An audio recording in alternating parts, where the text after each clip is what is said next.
नमस्कार दोस्तों, स्वागत है आपका मेरे चैनल गोविंद गोपाल में फिर से एक बार। दोस्तों, जैसा आपको पता है कि कल की वीडियो में हमने आपको बताया विधानसभा के शीत सत्र के दौरान माननीय शिक्षा मंत्री जी ने जो बयान दिए, जो भी सवालों के जवाब दिए कि आगामी शिक्षक भर्ती होगी भी या नहीं होगी, उत्तर प्रदेश में क्या शिक्षक भर्ती की संभावना बन रही है या नहीं बन रही है, तो उन्होंने सब कुछ स्पष्ट कर दिया कि अभी हम कोई भी भर्ती नहीं करने जा रहे हैं, क्योंकि हमारे यहाँ शिक्षक छात्र अनुपात बहुत अच्छा है। यहाँ तक कि शिक्षा मित्रों को भी शामिल कर लें तो और भी ज़्यादा शिक्षक हमारे पास हैं, यानी सरप्लस शिक्षकों की तरह हम यूपी में काम कर रहे हैं। तो फिलहाल किसी भी भर्ती के बारे में सरकार विचार नहीं कर रही है, लेकिन जो सारा जोर था, जो सारा ध्यान था, वो तो इस बात पे था कि क्या इस सत्र के दौरान सभा में माननीय बेसिक शिक्षा मंत्री जी शिक्षा मित्र, अनुदेशक या रसोइयों के मानदेय के बारे में कुछ बोलेंगे।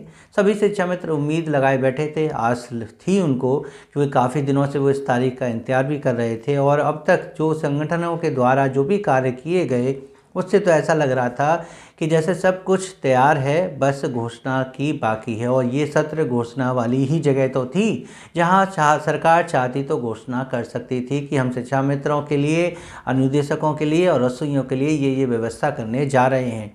लेकिन जैसे ही सवाल पूछा गया कि क्या शिक्षा मित्रों का मानदेय बढ़ाने के लिए सरकार सोच रही है, विचार कर रही है, शायद प्रश्नकाल खत्म हुआ और कोई भी जवाब नहीं मिला। माननीय शिक्षा मंत्री जी ने सदन में इसका कोई जवाब नहीं दिया, जिस बात को लेके शिक्षा मित्रों में तो काफ़ी रोष रहा ही है, जहाँ तक कि निराशा भी सामने आई है। अब उन्हीं हताश और निराश शिक्षा मित्रों को सांत्वना देने का काम किया शिवकांत शुक्ला जी ने।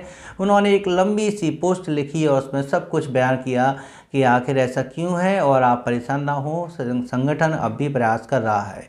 भले ही प्रयास करते रहें, अब चाहे वो जितने भी विधायक मंत्री से मिल के आए हैं, उनके नाम उस पोस्ट में लिखते रहें, लेकिन अब आम शिक्षा मित्रों को वो शायद नहीं समझा पाएंगे। उन्होंने अपनी पोस्ट में खूब अच्छी तरह से लिखा है कि माननीय शिक्षा मंत्री से मुलाकात के बाद उन्होंने बताया कि वो सदन में वही बोलने के लिए बाध्य है जो लिखा हुआ होता है, इसके अतिरिक्त वो कुछ नहीं बोल सकते हैं। लेकिन आपको याद होगा कि यही वक्तव्य थे पिछले भी विधानसभा सत्र में, जहां यही बात कही गई थी कि वो वही बोलते हैं जो लिखा हुआ होता है। तो क्या पिछले विधानसभा सत्र से लेकर अब विधानसभा सत्र तक इस बीच में संगठन के प्रयास शून्य हैं? क्या वो एक ऐसा लेख भी नहीं लिखवा पाए सरकार से जो ये विधानसभा में घोषणा कर सकें कि शिक्षा मित्रों का मानदेय बढ़ाएगी या नहीं बढ़ाएगी? माननीय शिक्षा मंत्री जी के टेबल पर पहुंचने वाली फाइल के संबंध में आखिर क्या काम चल रहा है? बताते हैं कि अभी एक बैठक और होनी है। जब वो बैठक होगी माननीय मुख्यमंत्री जी की अध्यक्षता में, शायद उसके बाद ही कुछ मंत्री जी कुछ कह पाएंगे शिक्षा मित्रों के मानदेय के बारे में। लेकिन वो कौन सा समय होगा, यही तो शिक्षा मित्र जानना चाहता है। यही तो जानना चाहता है कि आखिर वो समय कहाँ गया। अब शिवकांत शुक्ला जी ने एक ही दिन में 5 विधायकों से मुलाकात करके ये बता दिया कि नहीं, हम अपनी पूरी कोशिश कर रहे हैं। वो तो अपना पूरा प्रयास कर रहे हैं इधर से उधर, चाहे वो प्रयास सकारात्मक हो चाहे ना हो। हम इस बात को लेकर क्या टिप्पणी कहें, ये तो अब आम शिक्षा मित्र ही जान रहा है कि संगठन का प्रयास निष्फल होता जा रहा है।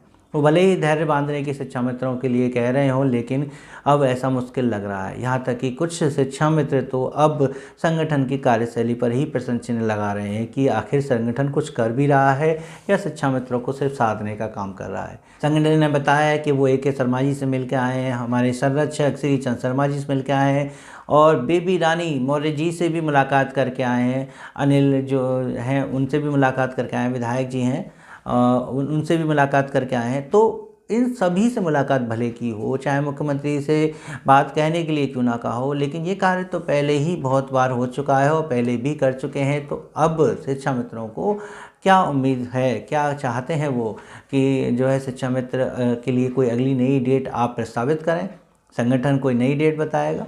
नई डेट से तो हमें ये भी याद आता है कि जहाँ कोर्ट में ये तारीख तय थी कि शायद 18 तारीख को शिक्षा मित्रों के लिए कुछ अच्छा हो सकता है, क्योंकि सरकार को अल्टीमेट दिया गया था कि इस तारीख तक वो अपनी जो है रिपोर्ट पेश करें वित्त मंत्रालय से। शिक्षा मित्र फाइल का क्या हुआ, कितना मानदेय बढ़ेगा, बढ़ सकेगा नहीं बढ़ सकेगा, इसको लेके बात करें। लेकिन कोर्ट की तारीख भी कल ऐसे ही निकल गई। शिक्षा मित्रों को वहाँ से भी निराशा मिली है, क्योंकि कोर्ट में ये बताया जा रहा है कि वहाँ पर ये केस नहीं सुना जा पाया और जिसकी वजह से कल इससे अब संबंधित कोई अपडेट नहीं मिली, लेट अपडेट मिली। अगली डेट कब होगी ये भी नहीं पता है, और कहते हैं कि शायद अगली डेट अब नई साल में मिलेगी, दिसंबर में मिलना मुश्किल है। और फिर नई साल में आपको शायद पता होगा सुप्रीम कोर्ट में शीतकालीन अवकाश भी होता है, तो पता नहीं अब उसके बाद और लंबी जाएगी तो महीना भर। तो अब आप इंतज़ार कीजिए कि उस केस से रिलेटेड कोई डेट लगने वाली है।